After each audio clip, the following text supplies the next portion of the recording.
Good afternoon, everyone. It's really good to be here with you all today, and I've been hearing positive things that have been happening in the last day and a half, so hopefully you'll be able to contribute with this one. And I acknowledge that I'm on the territory of the Coast Salish, the Tsleil-Waututh, Musqueam, and Squamish peoples, and I'm happy to always come here and meet on their territory. Well, one of the most painful things I think you have to go through when you're putting together a business is when you need to get permits and licenses and tenures. And so I'm going to talk a little bit about that and give you some thoughts on how to make it easier. Oops. Wants to jump two things. So the first question to ask is, what land are you on? Are you going to be developing on reserve? Are you going to be developing on Crown lands, provincial Crown lands, with Aboriginal titles still on it? And that's what you have to do. You have to look and see. If you're going to do an on-reserve development, these days there's lots of options. If you're a First Nation still under the Indian Act is going to be your law. If you're a First Nation that's under the First Nations Land Management Act, you have to look to the Land Code. If you have a self-government agreement, have you entered into a treaty? You have a final agreement that is the master law that you have to follow. And of course, if you're off-reserved permitting, you have to do provincial permitting and at times federal.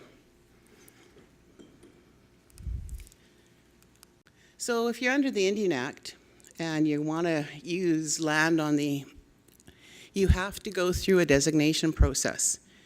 We used to try zoning in the early days and doing a zoning bylaw, but Indian Affairs didn't allow that to go on very long. And so you have to remember that you're going through the designation process, which needs to go through a referendum of the members. So if you're doing a timeline in your business, you got to make sure you allow for that whole designation process. You may need permits if you're removing things like trees or clay or gravel, anything like that from the reserve. You need a permit to actually be able to do that. I remember one time we were just going to build our office building, and we found out we had to get a permit to cut down the trees so we could build our office building. And then you couldn't just sell it. You had to get marking on the timber in order for us to sell it. So you have to know what all of these processes are so you can get them done. And if a First Nation has a bylaw that might have to do with health or licensing, you have to go through those kinds of things. So find out what it is you're going to do and the kind of laws that are applicable out there. There's a fair number of First Nations now under the First Nation Land Management Act, and everybody has a land code. And you need to go through the land code to find out what is the process. So the land code gets you out of 32 sections of the Indian Act. And I think a lot of the First Nations that are have a land code have really appreciated their ability to manage their own lands and not have to go through Indian Affairs as you do under the Indian Act. And so the First Nation Land Management Act allows you to have laws about land use, the environmental processes, natural resources, which allows you to do economic development much quicker than having to work through Indian Affairs and the bureaucracy there. If your project is on provincial land, you have to know what the laws are that to get all the permits and licenses and tenures you need for your business. And I'll give you some more specific examples a little bit later. Treaty Nations, we have Treaty Nations in the room. We have Huayet, we have Toolkit. I'm not sure if there's anyone from Tawasin, but there's quite a few First Nations now that have a final agreement, and they get to pass their own laws in relation to all kinds of things dealing with land use, natural resources on their lands. And it also tells them how their laws interplay with federal and provincial laws on environmental assessment. If you've seen the treaties, are pretty thick. But at least you know for certainty what laws are going to apply. Doesn't want to move. I gave as an example Toolkit, and the Monmouth Treaty allows them to pass laws about economic development, environmental protection, the Lands Act. They have a Planning and Land Use Management Act, a Resource Harvesting Act. So these are laws that are passed by their own government, and it is laws that they have to follow. And they have different kinds of committees and holding boards and all kinds of processes that they need to go through in order to do economic development. So if you want to do any kind of economic development on treaty lands, you know exactly where to go to. There are some self-government agreements in place. You know, we've got Seychelles, we've got West Bank, are the two that are top of my mind. And so, for example, West Bank Part 10 allows them to allocate and use their lands wanted by their laws. They can also manage and allocate natural resources, and it gives them jurisdiction over environmental assessment. We've seen some First Nations in the last little while passing their own environmental assessment processes. You got Squamish and you got Tsleil-Waututh, and they did this in relation to some of the projects that are happening in their territories. And they're not, Tsleil-Waututh is under a land code. I don't think Squamish got theirs through. But there's different processes that the First Nations can go to do that. I wanted to, let's see. I don't know where I'm pointing at here. It doesn't seem to want to turn. Where am I supposed to be pointing it? Technology. Up. Still don't want to go. Okay.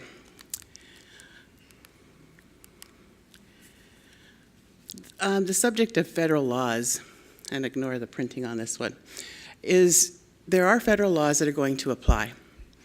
If you are doing a large project, then you may have to go through the environmental assessment process. And of course, you know, Harper slimmed that down, and there's a small list of designated projects. Before Harper's amendments, if you were doing anything on reserve, you had to do a form of environmental assessment. And so you may have to do an environmental assessment, and I can use for an example the Kokish River project that was done by the Nomgees in partnership with Brookfield to do a 50 megawatt run-of-the-river project. And they had to go through the environmental assessment process. If you're doing anything that impacts fisheries, and many First Nations, of course, are connected to the oceans, you have to go through the Fisheries Act. If you're doing anything that could impact the marine, you have to go through the Marine Navigation Act. SARA, our favorite topic, species at risk.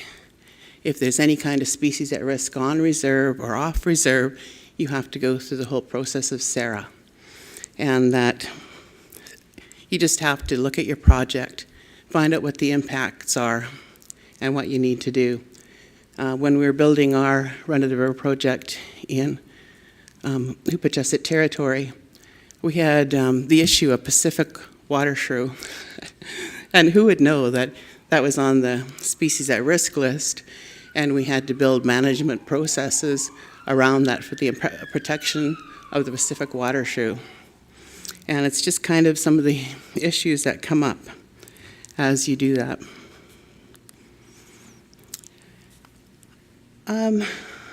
I did forget, I was going to give a little bit more on the Land Management Act, and I was going to use for an example the Sault land code. And so it is the council that makes the final decision on land use, but they make that decision based on a land code that has been passed by the people. It also has gone through the Land Management Committee, who makes recommendations to Chief and Council. The members get to vote on the land use plan, and they also get to approve other laws or are consulted before the laws are passed. So the Land Management Act does include members. Under the Indian Act, You may or may not get that. Long-term leases are given out by the Department of Indian Affairs, and they have the final say on those leases. And so there's not a lot of control. But when you've got Land Management Act or your treaty, you have a lot more leeway to do what you need to do. So I was going to talk about 3 ways you can go through the leasing and licensing process. And one of them is to find a partner, someone who's already built a project that you want to. Get into an agreement with them, partner with them, and use their expertise on going through the leasing, licensing, all the permits you need to go through. But the best thing to do if you have a partner like that is to make sure that your staff or your members work closely with that business. You want to build capacity. And if you just bring in a partner and they do everything, what are you learning? So make sure that you have an agreement with them that they are going to teach you the steps. Because once you know that, the next time you can build a project on your own without having to go through anybody else. The second option to go through the regulatory framework is to hire consultants. This could be a bit pricey, but there are a lot of consultants out there that know the industry, they know the permitting system, and you see quite a few First Nations who will hire these different consultants to take them through the regulatory process. You've got to make sure you vet those people really well. Part of your due diligence, making sure that they're trusted by the government, because their government's going to give you the permits and the licenses, and they also have a good reputation in the industry. You can also ask the consultant to work with your First Nation on the how-tos, no matter what. I mean, if you're bringing somebody in, you can still learn from them. And the third option, of course, is to do it yourself. You can take this on, and it might be a bit more time-consuming and a lot to learn, but it's possible. So BC government put in place, if you're doing provincial permitting, FrontCounter BC. So you can go sit down, have a meeting with FrontCounter BC and say, look, I want to do this project. What do I have to do? There's an application that's online, but there's offices all across, and I'm not trying to promote FrontCounter BC by any means, but you used to have to, when you were going through the regulatory process, you'd have to go to the Ministry of Energy and Mines, you'd have to go to the Ministry of the Environment, you had to go through all these different kinds of ministries to get permits. So the BC government tried to streamline this and have one person in FrontCounter BC that helps you do that. And it's everything: agriculture, archaeology, crown land use, the environment, fish and wildlife, forest, park permits, roads and highways, rural development, ground and surface water. Anything that you're going to need permits for, you can go deal with these people. And these people will help you, tell you exactly what you need to do, what studies you need to do, what the requirements are. And they'll also help you get the maps you need. I'll take you through an example in a minute, and you'll see the kind of maps that you're going to need. And they also help you liaise with all the other ministries that approve your applications. And they also begin the referral process with First Nations that may be claiming territory in your territory.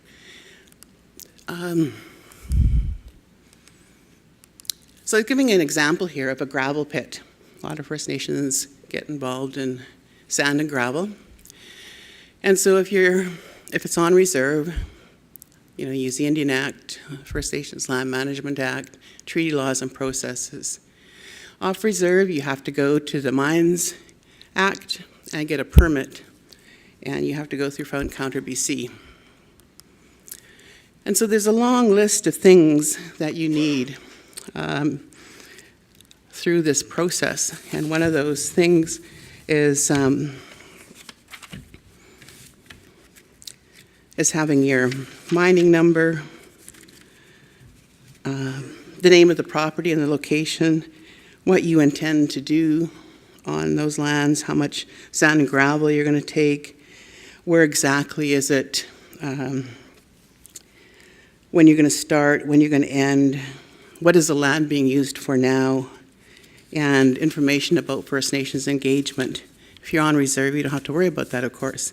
But if you're on Crown land and you have First Nations that assert that territory, you've got to do some work with them.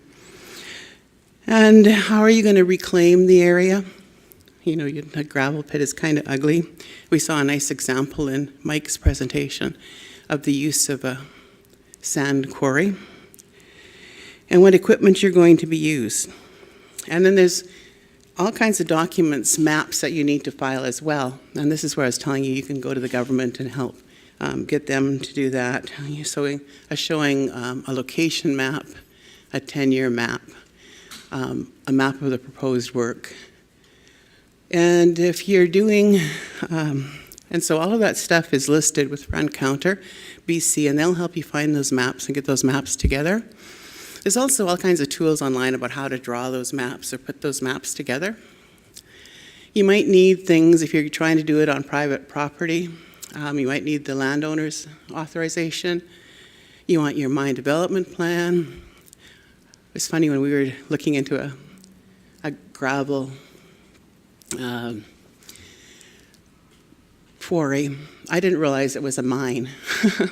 But it's under the Mines Act. You need a Mines Act permit to actually do it. And then you'll need all those maps that I was telling you about. So once you've filed your application, it's going to go through the ministry, and they're going to check and make sure that you have everything that you need. Have you filled out the application fully? Have you done all the studies? Have you talked to everybody who might be impacted, whether it might be a local government, another First Nation? And so they'll do a technical review. And oftentimes when they're going through the technical review, they'll come to you and say, oh, you know, we really need you to redo this, or we need this additional information. And you need to go out and you need to do that in order to get your application. And so once you've got everything in, then the decision is made that you can go ahead with your quarry. Now, I know that this is not always a fun topic for many people, but there's often areas where you've got 2 or 3 and sometimes 14, 21 overlapping First Nations. And the Crown requires you to so-called consult. As you know, it's the Crown's duty to consult, but they want you to go and work with the First Nation that may be asserting territory in your area. If you've got a shared territory agreement and how you work on things like that, it's so much better. If you don't, and you're working with a First Nation that may not be too friendly towards you, you need to document all your phone calls and emails and meetings and offers, and that's what the Crown will make their final decision on. And if you need to bring in the Crown to sit at some of those meetings, do so. Because unless you have the First Nations' consent or conditions from them that you can meet, you're not going to get your permit. Some of the tips that I'll give you at this point on the regulatory phase is to make sure that you use all the resources that are out there. All of the provincial agencies, they're put there for that reason. And they're going to be there to help you. Are there any toolkits? There's a lot of toolkits online that the government puts in place. Are there First Nations that are familiar with the regulatory process? I know there's a lot of examples on the First Nations Energy and Mining website. And just yourself knowing the law, reviewing it, finding out what's needed. And there's a lot of summaries available through different organizations on how to do a permit. And that really helps you understand what you need to do. The second example I was going to give you is the Run of River project.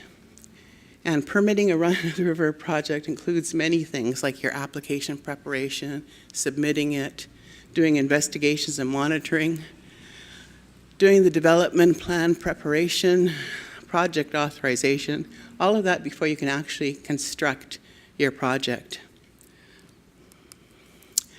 And a run-of-the-river project can require a water license, Crown land tenure. If you're going to build your powerhouse or your intake on Crown land, you need a tenure. You need forestry permits for all kinds of things, to cut the trees along the penstock route, for roads, for building your powerhouse, any of that. You need permits to use roads that are existing or to make your own roads. You need archaeology permits if there's anything there that may be impacting on a heritage site. So this is a list of some of the things that you need. It's not all of them. The federal laws that could apply, Fisheries Act, of course, navigable waters. You can't stop boats from going through if that's what the water is used for, species at risk, and a possible federal assessment. BC requires now what they call a development plan information requirement. If you go online, you can find this, and it'll give you an outline of every single thing that you need. You need to fill that all in before you can actually have a permit issued. It's a comprehensive document, and there are opponents out there to run-of-the-river projects, and they say that there isn't enough environmental work done.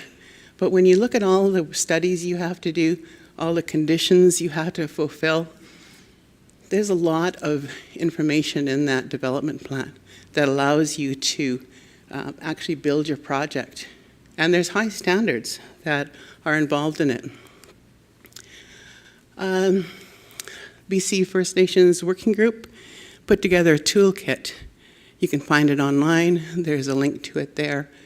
I actually helped prepare this, and it's a step-by-step giving information about the different kinds of clean energy, as well as the going through the permitting process, whether it's, and it's different for solar, wind, geothermal, run-of-the-river.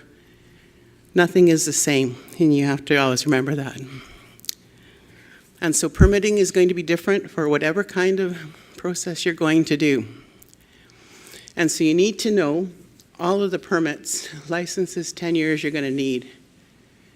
Make sure you use those guidebooks and liaise with FrontCounter BC and any other government agency you need to. That's what they're there for. That's what they're paid to do, and you need to do that. You might need local government approvals. You need a timeline. And I think one of the best resources out there is other First Nations. First Nations who've gone through this process, and go to them and say, hey, how did you guys do this? Or what do we need to do? And they can share that information with you, and you'll find most First Nations are willing to share that. One of the most important things to do is to do it right. Make sure you do all the studies you need from the beginning. You don't want to be delayed and have to start something later. If you don't have enough information in there and they turn you down, you have to start again. And the most important thing to remember here is that the cost of your project is based on getting your permits. So your business plan, your business feasibility was based on, say you estimated permitting your run-of-the-river project and it was $500,000, and it turns out to be $750,000, there's a lot of difference in there. So making sure you don't have to go back and redo things that weren't done properly makes good business sense. And that's something that you need to be aware of. So when you're projecting what it's going to cost to do permitting, you need to look at that. And when I went through those three options, having a business partner who knows how to do things, there's a cost to that. Hiring a consultant to walk you through it is probably going to be more than a business partner. Doing it yourself maybe take more time, but you also have a cost to that as well. So it's those pre-feasibility, soft costs, and permitting that are really important in building your business, but it's also a cost to your project. So you need to get it done right. You need to develop relationships that are going to really help when you're doing your permitting. Check my time here. I'll give you an example. One day, we had a canoe business on our river at home. We wanted to do canoe races. We hadn't done them in 60 years on the river. And our canoe, our dock was on the river. We have a major highway that goes to Tofino and Ucluelet. And then there's our office and our land here. And we wanted people to be able to go back and forth in safety. So we decided to ask for a permit to close down the highway for 6 hours. And I was calling the minister and the deputy minister, and calling in some political favors and trying to get the road closed. And you know who got me the permit? Was the lowest bureaucrat who we worked with all the time and had a good relationship with. He went and got the permit for us.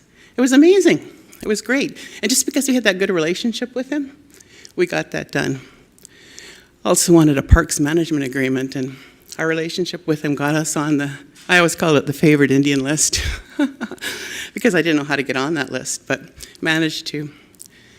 Another time, we were trying to put the dock in for our canoes, and we had to put the pilings in, and we had 2 days left for the fisheries window. And we weren't getting any answer from the government. We just happened to have a meeting with Minister Stan Hagen, the late minister. And we explained to him what was going on. We took him down to the dock, and he had us our permit that afternoon. It was just amazing. I mean, just because he wanted to work with us and show good faith, he got us this permit. And again, be careful how you work with people. An example of it was long before I knew anything about clean energy. There was a project that someone wanted to build in our territory. And we gave them and the fisheries guy a really rough time about fish and trying to understand all this stuff. They got the permit to go ahead. But when we went back to do our permitting, fisheries permit we needed, we ended up with the same guy that we gave a rough ride to. He gave us a rough ride back. So be careful how you treat people, because these people are your friends. And you may not like them just because they're government, but you need to work with them, because you never know when they're going to come through for you. And so that's the importance of developing relationships. And making sure you get the right experts to do your studies is also very key. I think I've gone through a lot of this thing. I think it's a duplicate. So I wanted to just remind you about permitting is essential in anything that you do. It'd be nice if we could just take over our territories and go out and build whatever we wanted to. But we'd be shut down pretty quickly. And it may bother you to have to go out and seek a permit from the provincial government to do something, or to be 10th in line to get a water license. But it's something that needs to be done. And so it's important for you to be aware of the laws. You don't have to read the laws, but you have to know how it is and what you need to get a permit, whether it's through a First Nations law or whether it's through provincial or federal laws. It's understanding everything that you need and the costs associated with it. So many times when I'm working with First Nations, especially in clean energy, people are having really tough times getting through the process. And so, my advice to them always is to go back and sit down and talk to those people. When we were going to build a quarry in our territory, it was a really large project. We had to go through the environmental assessment process, had no clue what that meant. And we sat down with the environmental assessment people, and we got an overview of everything that we needed to do. We spent a lot of time outreaching to people in the community. Because remember, when the province is going to issue a license, they're going to go consult with the local governments if they're being impacted, other First Nations, environmental groups. So you need to have an open door. You need to be passing out information about what you're doing and how you want to do it, and being inclusive. So it's a really important process that you need to go through and establish that. When we did the quarry, we went and we met with every single group in Port Alberni, from the Yacht Club to the Lions Club to the environmental groups. And when we got to the first open house of the environmental assessment, everybody was saying, we have no questions, just get it done. And the people from environmental assessment had never seen that happen. But we had done that kind of outreach to people, provided information, reached their concerns, and so we were able to move ahead. I mean, the quarry never went ahead because of a lot of other information. But that's kind of what was there. So this is more of a nutshell of ways to go through the permitting process. And it's hard to give further examples of the land code, because every land code is going to be a little bit different. But if it's your own land code, then the people are right there to tell you what you need to do and how you're going to do it. And if it's a community-owned business, it's going to be much easier to get through that. So, I think, are there any questions about the permitting process at all?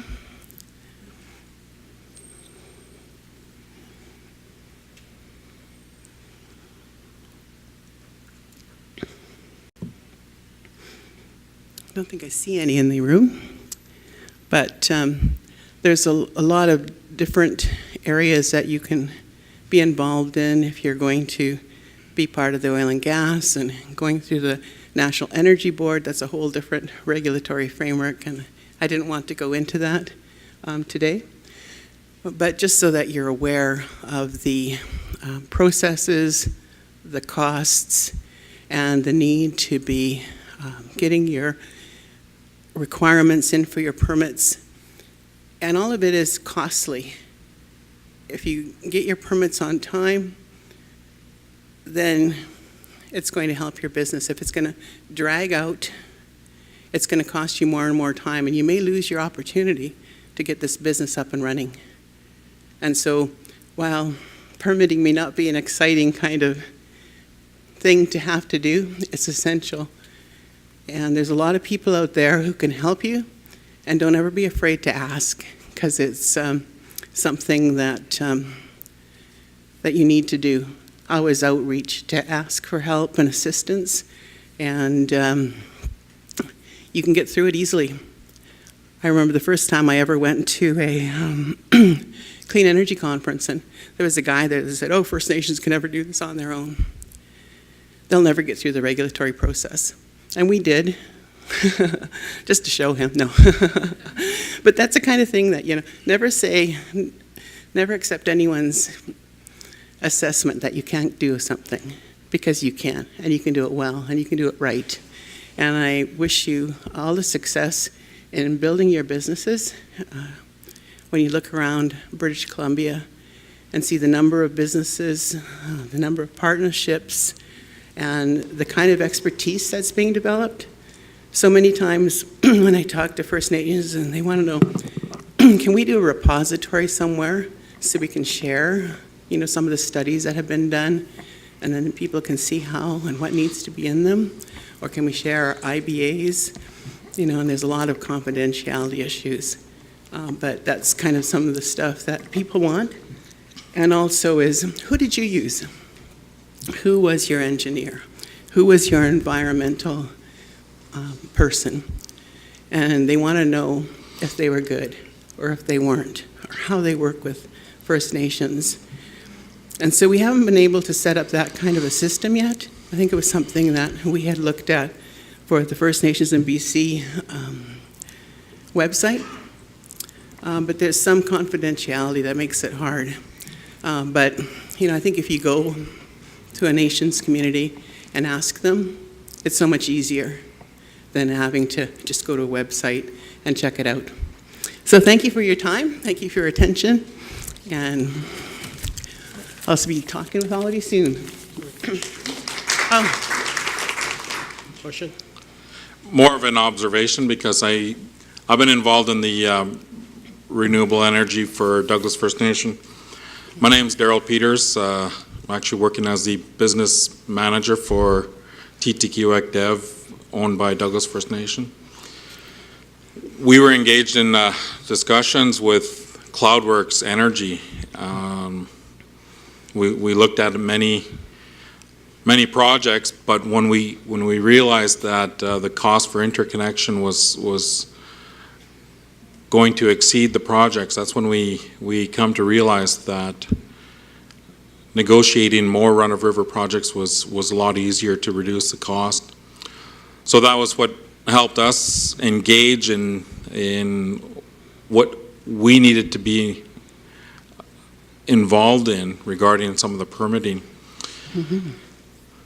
I've always enjoyed the discussions that we had with government, because we were told that you can do this and you can't do that. And I've always reversed it and told them that, well, you can make decisions and make directions for us or for a proponent, but when it comes time for the lay of the land, you don't live on the land. You operate your process, your policies out of your ivory towers, whether you're in Surrey, Vancouver, or anywhere else for that matter. If you want to make some of those decisions, you have to actually come and work with us and consult with us.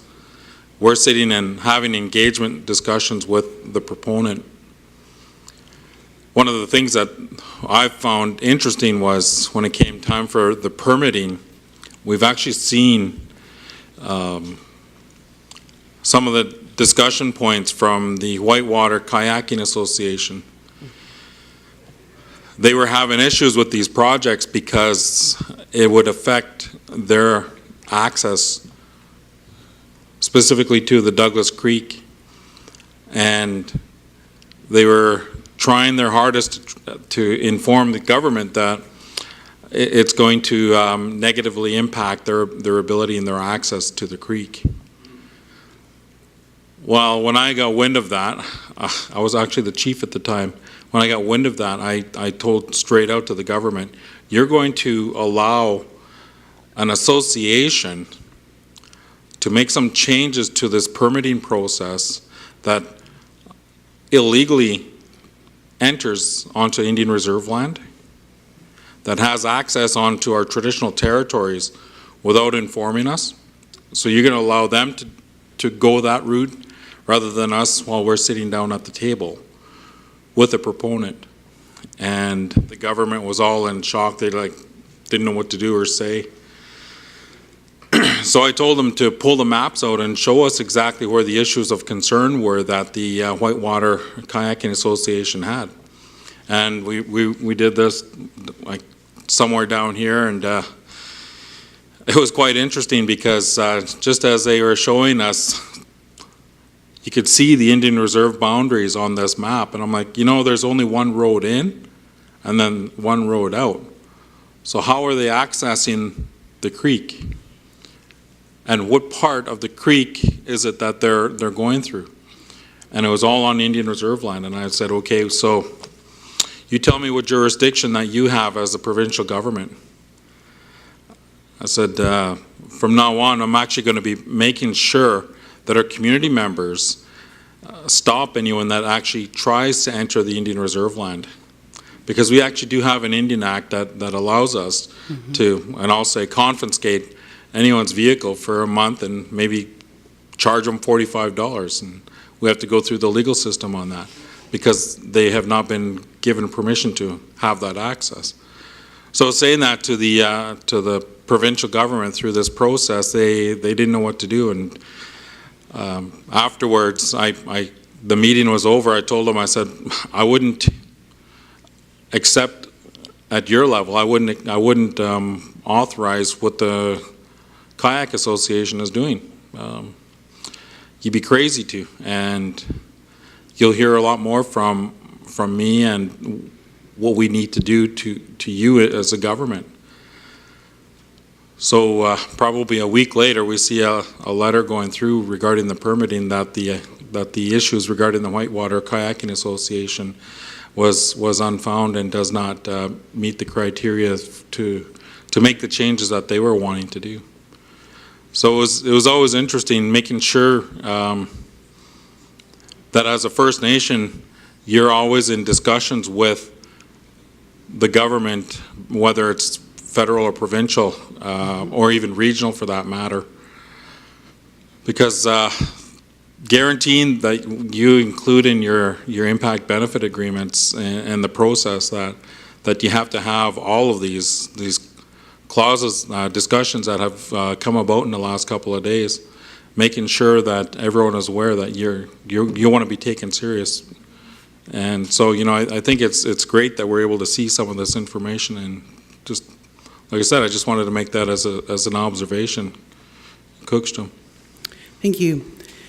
I think one of the best things about doing a project on the land and with your natural resources is that it helps you manage the land. It helps you set the standard of what's going to go on.